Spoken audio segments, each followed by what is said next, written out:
Chiedete e vi sarà dato. Cercate Ask, and it will be given to you. Seek, and you will find. Knock, and the door will be opened for you. With these words, Jesus invites us to turn with trust to the Father for all our needs. These are also the words we listen to as you gather from all over the world to celebrate the Jubilee of consecrated life. As men and women religious, monks, nuns and contemplatives, members of secular institutes and of the Ordo Virginum, hermits, and those belonging to the new institutes, you have come to Rome to undertake the Jubilee pilgrimage together. You have come to entrust your lives to the same mercy to which, through your religious profession, you once committed yourself to bear witness, because living out your vows means abandoning yourselves like children into the arms of the Father. To ask, to seek, and to knock. These expressions of prayer, mentioned by the evangelist Luke, are attitudes that are familiar to you. Through living out the evangelical counsels, you are accustomed to asking without demanding, always docile to God's action. It is no coincidence that the Second Vatican Council speaks of vows as a useful means of, quote, deriving more abundant fruit from baptismal grace, end quote. To ask, in fact, is to recognize through poverty that everything is a gift from the Lord, and to give thanks for it. To seek is to open oneself through obedience to discovering each day the path we must take on the journey toward holiness, following God's plans. To knock is to ask for and to offer the gifts we have received to our brothers and sisters with a chaste heart, striving to love everyone with respect and generosity. We could read the words that God addresses to the prophet Malachi in the first reading in the same light. He refers to the inhabitants of Jerusalem as my special possession and tells the prophet, I will spare them as parents spare their children. These expressions remind us of the love with which the Lord has first loved us in calling us. It is an opportunity, especially for you, to reflect on the free gift of your vocation, from the origins of your congregation to the present day, and from the first steps of your personal journey to this moment.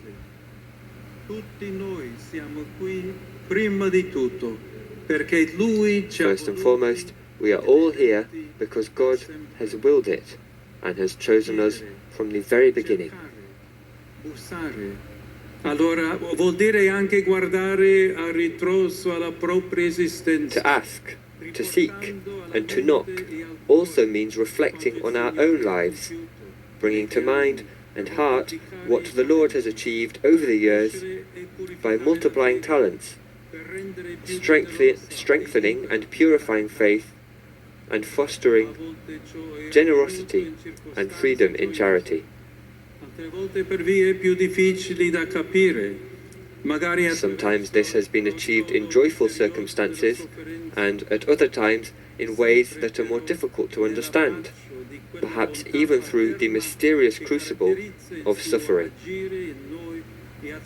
At all times, however, we find ourselves in the embrace of that paternal goodness that characterizes what he does in us and through us for the good of the Church. This brings us to a second reflection.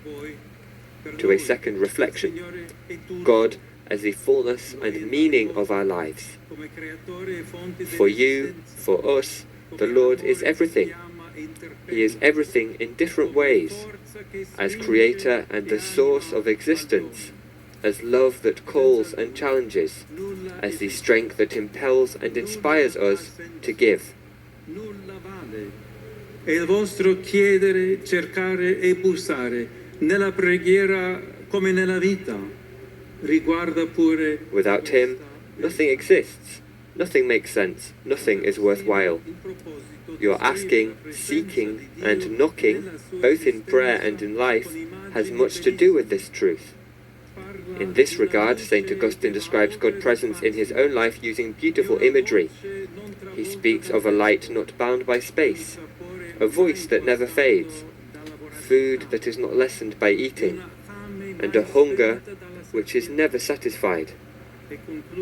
And he concludes, "This is what I love when I love my God." These are the words of a mystic, yet they resonate with our own experience. They reveal the longing for infinity that dwells in the hearts of all men and women. For this reason, the Church entrusts you with the task of being living witnesses to God's primacy in your lives. By stripping yourselves of everything, you help the brothers and sisters which you meet to cultivate this friendship themselves. After all, history teaches us that an authentic experience of God always gives rise to generous outpourings of charity.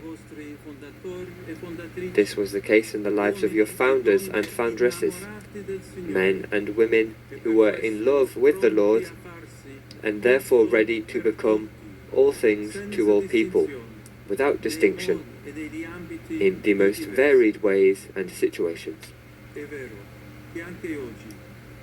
It is true that today, as in the time of Malachi, some say it is vain to serve God. This way of thinking leads to a genuine paralysis of the soul. We end up settling for a life made up of fleeting moments, superficial and intermittent relationships, and passing fads, things that leave a void in our hearts. Per essere veramente felice, l'uomo non ha bisogno di. This is not what we need truly in order to be happy. Instead, we need consistent, lasting and healthy experiences of love. Through the example of your consecrated life, you can be likened to the flourishing trees we sang about in the responsorial psalm, spreading the fresh air of authentic love throughout the world. I would like to consider one final aspect of your mission. We heard the Lord say to the inhabitants of Jerusalem, "The Sun of Righteousness shall rise with healing in its wings," inviting them, that is, to hope for a fulfillment of their destiny beyond the present moment. This is a reference to the eschatological dimension of the Christian life, which calls us to be engaged in the world while at the same time constantly striving toward eternity. It is an invitation for you to prolong the asking, seeking, and knocking of your lives through prayer to the eternal horizon that transcends the realities of this world, to orient them toward that Sunday without sunset when all humanity will enter into God's rest. In this regard, the Second Vatican Council entrusts you with a specific task when it says that consecrated persons are called to be, in a special way, witnesses to future goods. My dear brothers and sisters, the Lord, to whom you have given everything, has rewarded you with such beauty and richness And I would like to urge you to treasure and cultivate what you have received. Finally, let us recall the words of St. Paul VI. Keep, he wrote to religious, the simplicity of the least among us, of the gospel. May you succeed in discovering this anew in an interior and closer relationship with Christ and in your direct contact with your brethren. You will then experience, through the action of the Holy Spirit, the joyful exaltation of those who are introduced into the secrets of the kingdom. Do not seek to be numbered among the learned and clever. Such secrets are hidden from these. Be truly poor, meek, eager for holiness, merciful, and pure of heart.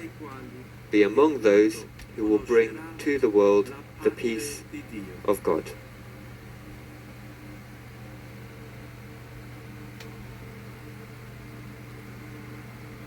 That was Pope Leo's homily for this Mass, for the Jubilee of Consecrated Life. And then there'll be a moment for silent reflection before we move on to the prayers of the faithful.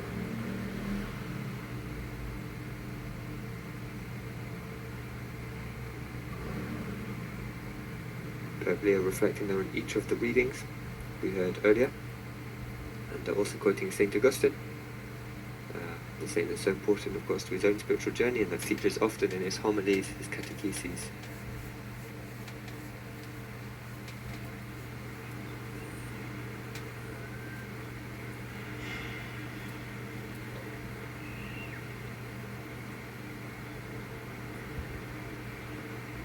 Reflecting on the special vocation of consecrated people.